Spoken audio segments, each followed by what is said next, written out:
Well, with me now is Shehata from BBC Arabic. So Saeed, thank you for joining us here on BBC News. What is the latest you can tell us about these attacks in Gaza? The latest is the Israeli military said it was targeting what they call terrorists from Islamic Jihad, one of the Palestinian groups in Gaza.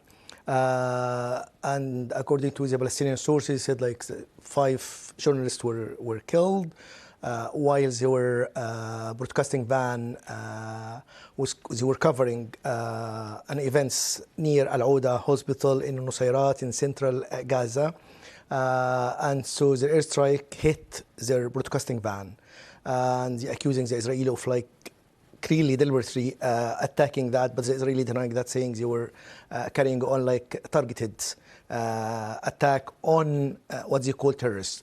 So this is the latest about that, and this adding to the number of journalists who were killed. According to the Committee to Protect Journalists within American non-governmental organization, at least 141 journalists were killed since 7th of October 2023. And this is alarming. This adding to the killing of more than 45,000 people inside Gaza, more than 100,000 injured. So there is call from international community and UN for help for hospitals, food, aid, and more on the top of that is the ceasefire. Because it's an important one to end all this tragedy of the Gazan people since October last year. So what is the latest on the ceasefire itself? Unfortunately, there were talk about progress over the last few days, but like in the last few hours, there is reports that criticism of the Israeli official from within the Israeli delegation who is working on to reach a deal on technicality. So there is the Minister of Defense of Israel, Israel Katz, said like the security of Gaza will be under the Israeli control. In addition to that, Mr. Netanyahu, the Israeli Prime Minister, said the war would continue even there is a ceasefire. So, and this will not please Hamas, and Hamas will not accept any ceasefire unless there is withdrawal from the Israeli forces from the Gaza Strip. So there is a big gap between them. So all the optimism about that is not real, because the gap between them is huge. And whatever optimism comes, they agreed on some stuff, buffer zone in the north, whatever, but still there is critical issues, especially the presence of the Israeli forces in Philadelphia corridor between Gaza and Egypt, and the withdrawal of Israeli forces from Gaza and the future of Gaza.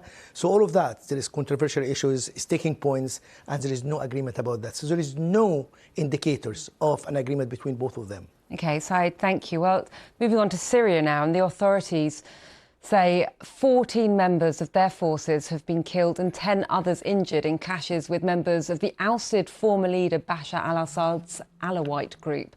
While Saeed Shehata remains here with me. And Saeed, what is the latest you can tell us about this? There were demonstrations from different Alawite areas in Tartous, in Latakia, and in Homs, and Kirdaha, where is the stronghold of al-Assad. So all of this demonstration because of a video, undated video, showed like a fire in Alawite shrine in the Aleppo. And the new administration in Syria now said it's an old video. This video was meant by the former member of the regime to incite sectarian problems inside Syria. So there was curfew imposed by the new administration, and they said they arrested some people who are involved in that. So, and they said like the main thing is to have like control and peace and stability in Syria, because this kind of like demonstration coming before from the Christian in different places in Damascus and other places because of burning of the Christmas tree. Now Alawite, like demonstration, and this is the largest one for Alawite since the collapse of Bashar al-Assad. So the fear is if the spread of this kind of like demonstration and curfew and clashes, it might end to be a problem for them. So the hope is to contain that in the light of international community support for the Syrian administration to lead the country for the next step of a new government and a new constitution and an election to have a new government. Saeed, thank you very much. That's Saeed Shehata from BBC Arabic.